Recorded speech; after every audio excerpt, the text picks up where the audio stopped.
जय हिंद दोस्तों, स्वागत है अपने इस यूट्यूब चैनल पर। बच्चों, आज की इस वीडियो में कक्षा 12 के विद्यार्थियों के लिए ज्योग्राफी यानी भूगोल के मोस्ट इंपॉर्टेंट क्वेश्चन लेकर आए हैं, जो 20 फरवरी को होने वाली परीक्षा है यूपी बोर्ड में भी और सभी बोर्ड के लिए इम्पोर्टेंट रहेगा। क्योंकि बच्चों हमने यह एनसीईआरटी लिया है और सभी बोर्ड के स्टूडेंट्स के लिए मोस्ट इंपॉर्टेंट रहेगा। तो चलिए देखते हैं। क्वेश्चन है, भारत में वायु प्रदूषण को वायु प्रदूषण के दो कारणों का उल्लेख कीजिए। भारत में जो है वायु प्रदूषण के कारणों का दो उल्लेख कीजिए। तो आइए बच्चों, इसका उत्तर देखेंगे हम लोग। देखो, पहला है पहला बच्चों, वाहनों से निकलने वाला धुआं।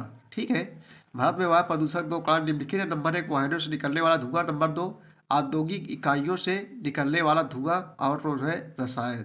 ठीक, अगला क्वेश्चन देखेंगे हम लोग। मानव स्वास्थ्य पर वायु प्रदूषण के क्या प्रभाव पड़ते हैं दोस्तों?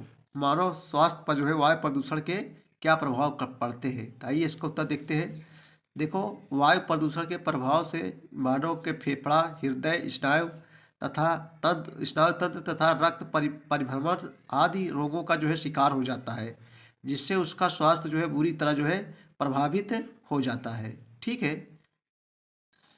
अगला क्वेश्चन बच्चों, भारत में जल संरक्षण के उपायों का जो है वर्णन कीजिए। भारत में जल संरक्षण के उपायों का वर्णन कीजिए। तो चलिए इसको उत्तर देखेंगे कि यह जल को कैसे बचाया जा सकता है दोस्तों। तो इस समय दोस्तों देश में पानी की बहुत समस्या है, ज़्यादा से ज़्यादा है जल की आवश्यकता, और ज़्यादा से ज़्यादा जल को जो है बचाना मोस्ट इम्पॉर्टेंट है। ठीक है, तो आइए देखते हैं। भारत में जल संरक्षण के उपाय का वर्णन करना है। देखो, भारत में जल संरक्षण हेतु निम्न उपाय किए जा सकते हैं। यही जल संरक्षण के लिए निम्नलिखित उपाय किए जा सकते हैं। नंबर क्या है दोस्तों? नंबर 1, नदियों पर बांध बनाकर जो है जल राशि को जो है कृत्रिम यानी मानव ने बनाया कृत्रिम झीलों में एकत्र किया जाए। ठीक है, देखो, एक कृत्रिम झील होता है। कृत्रिम झील के अंतर्गत जो मानव ने बनाता है जो मानव बनाता है उसे कृत्रिम झील कहते हैं। जो प्रकृति द्वारा बनाई जाती है उसे प्राकृतिक झील कहते हैं। ठीक है, तो नदियों पर बांध बनाकर जल राशि को कृत्रिम झीलों में एकत्र किया जाए। नंबर 2, वर्षा काल में व्यर्थ बहकर चले जाने वाले जल को जो है एकत्र कर जो है उसका उपयोग शुष्क काल यानी जो है गर्मी शुष्क काल में जो है किया जाए। आगे बच्चों, वर्षा के जल को जो है संचित करने के काम रेन वाटर हार्वेस्टिंग का राष्ट्रीय कार्यक्रम के रूप में चलाया जाए। आगे है नंबर 4, सिंचाई को जो है सुविधाएं बढ़ाने के लिए सदावाहिनी नदियों से नहरें निकाली जाए। सदावाहिनी नदियाँ किसे कहते हैं? जो हमेशा वर्ष भर जो है जिसमें जल रहता है। अगला नंबर है, गाँव में तालाबों का विकास किया जाए। तालाबों में जल संग्रह करके जो है भूमिगत जल को जो है सुधारा जाए। ठीक बच्चों, अगला नंबर है, भूमिगत जल को जो है उपयोग बड़ी सावधानी पूर्वक जो है किया जाए। अगला नंबर है, राष्ट्र की जो है नदियों को परस्पर जोड़कर जल अभावग्रस्त क्षेत्रों को जो है जल सुलभ कराया जाए। चलिए अगला नंबर हम लोग देखेंगे, दैनिक दैनिक तथा औद्योगिक उपयोग में जो है जल का विनाश रोका जाए। दैनिक मतलब डेली डेली जो हो रहा है जल का उपयोग, औद्योगिक उपयोग में जल का विनाश से रोका जाए। देश में जल संसाधनों के वैज्ञानिक उपयोग तथा विकास के लिए जो है राष्ट्रीय जल नीति को अपनाई जाए। ठीक है भैया। अगला नंबर बच्चों, रेन वाटर हार्वेस्टिंग करके भी जो है जल का भली प्रकार से जो है संरक्षण किया जा सकता है। रेन वाटर हार्वेस्टिंग करके भी जो है जल का भली प्रकार से जो है संरक्षण किया जा सकता है। एक विधि है, यानी जल जो है बचाने की एक विधि है रेन वाटर। आइए बच्चों, जो है कुछ मैपिंग काम कर लिया जाए। मैथ संबंधी क्वेश्चन पूछे जाएंगे। जैसे देखो, कुछ क्वेश्चन पूछा गया 2023 के लिए मोस्ट इंपॉर्टेंट है। क्वेश्चन है कि सबसे अधिक जनसंख्या वाला राज्य कौन सा है बच्चों? तो हम लोग जानते हो सबसे ज़्यादा जनसंख्या भारत में कहाँ पाई जाती है? उत्तर प्रदेश में पाई जाती है। तो पहला का जो है यहाँ ए सही हो जाएगा, 4 का ए एक सही हो जाएगा, ऐसे लिख देंगे। ये सब ज़्यादा जनसंख्या कहाँ पाई जाती है? उत्तर प्रदेश में। ये भारत का पूरा नक्शा है बच्चों। ये इसको कहते हैं जो है पूरब।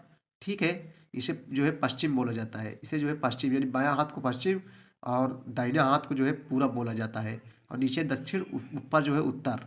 ठीक है, दूसरा क्वेश्चन बच्चों, सबसे अधिक साक्षरता वाला राज्य कौन सा है? तो करेला, आप लोग जानते हो करेला लंबा लंबा होता है। सर्वाधिक साक्षरता और सबसे ज़्यादा पढ़े लिखे लोग कहाँ है? केरल में है। ये है बच्चों केरल, साउथ एरिया, दक्षिण एरिया का जो है राज्य है भारत का।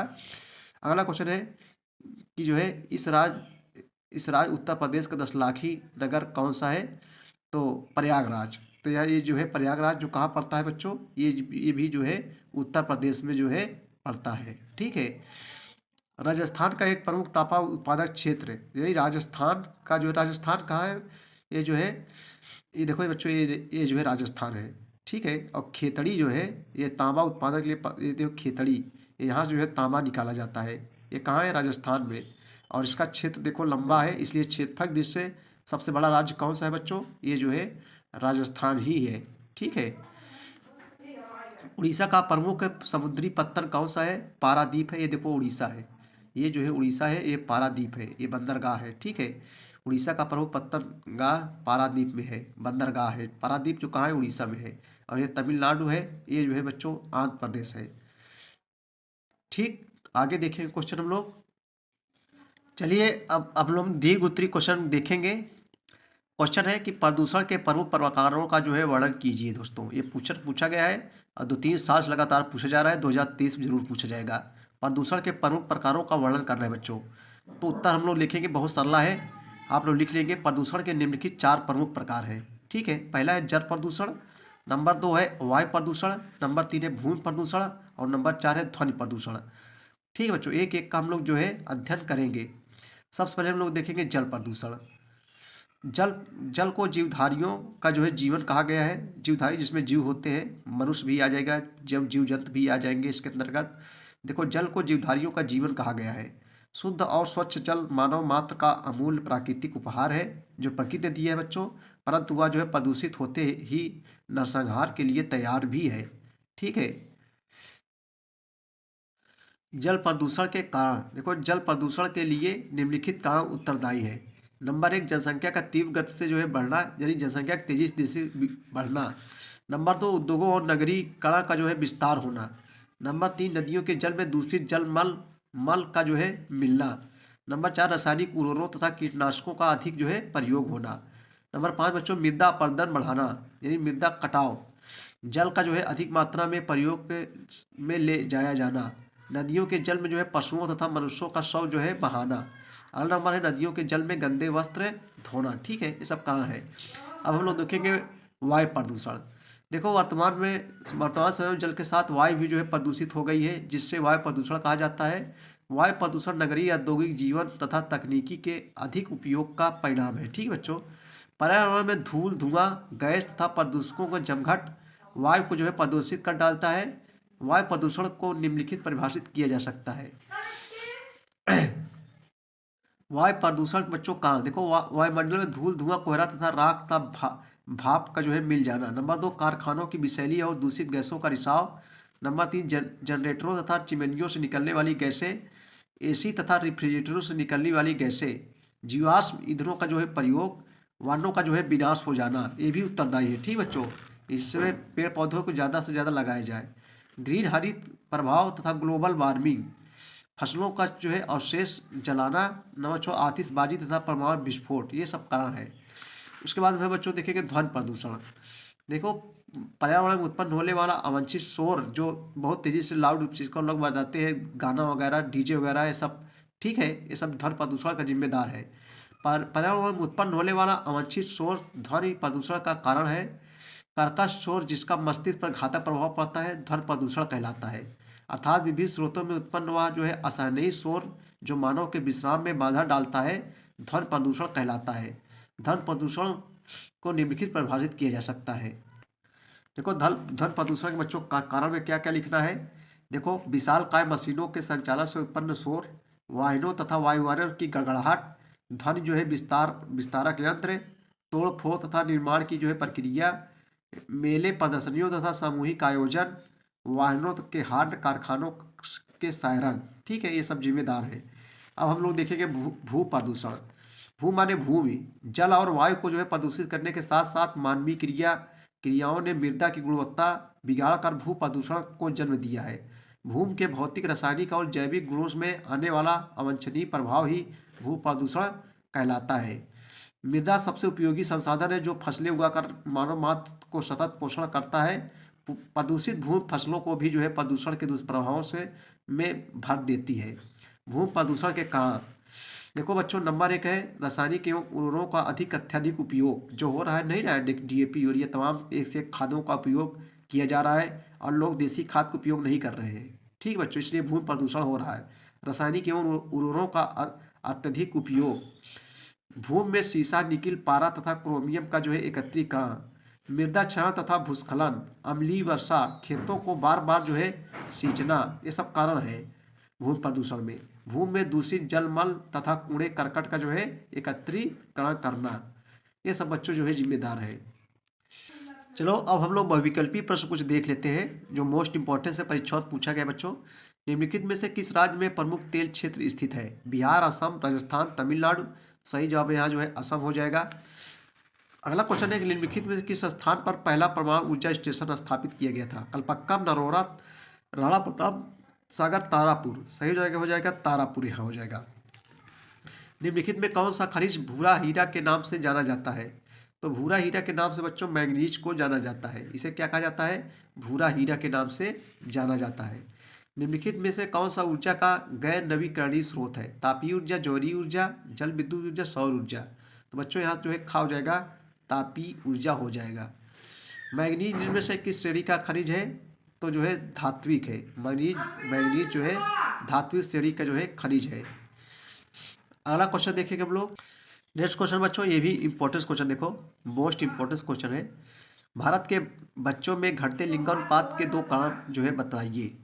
तो आइए इसका उत्तर देखेंगे। देखो, भारतीय समाज में पुत्र को जो है प्रधानता देने का कारण जो है बालिका लिंगानुपात कम है। लिंगानुपात किसे कहते हैं बच्चों? यानी 1000 पुरुषों की अपेक्षा जितनी महिलाएं होती हैं उसे लिंगानुपात कहते हैं। प्रति 1000 पुरुषों पर महिलाओं की संख्या। और अगर वही बच्चों के लिए लिया जाए तो प्रति 1000 बच्चों के पीछे कितनी जो है बच्चियां हैं, उसी को बच्चों लिंगानुपात कहते हैं। ठीक है, भारत के बच्चों में घटते लिंगानुपात के 2 कारण बताइए। तो भारतीय समाज में पुत्र को प्रधानता देने के कारण बालिका लिंगानुपात जो है क्या हो रहा है? कम हो रहा है, यानी बालिकाओं की संख्या जो है कम हो जा रही है। नंबर 2, भारत में कन्या भ्रूण हत्याएं लिंग अनुपात के घटने का जो है महत्वपूर्ण जो है कारक है। मानव विकास सूचकांक में भारत के उन 2 प्रदेशों का नाम लिखे जो है जिसका कोटि जो है उच्चतम है।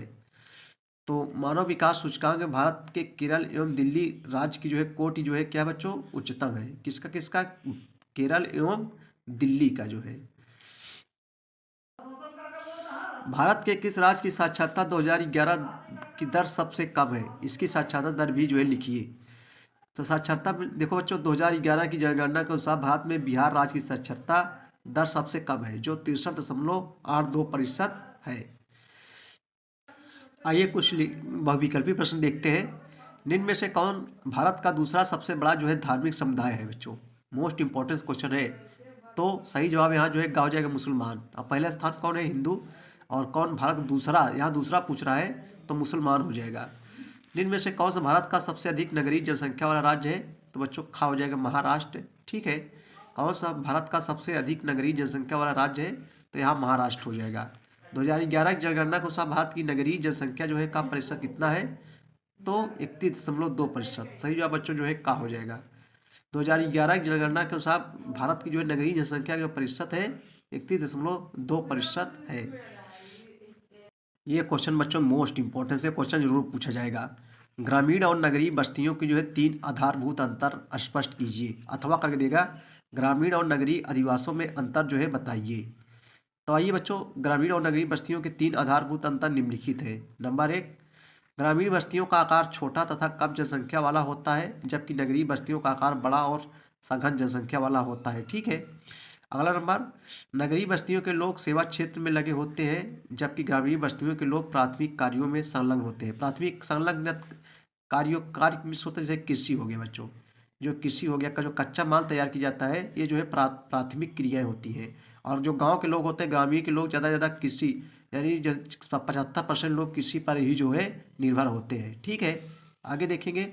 लेकिन बच्चों जो है नगरीय बस्तियों में ऐसा सिस्टम नहीं है। नगरीय बस्तियों में लोग धंधे करते हैं, नौकरी वाले होते हैं, ये सब ज़्यादा लोग करते हैं, सेवा क्षेत्र में ज़्यादा होते हैं।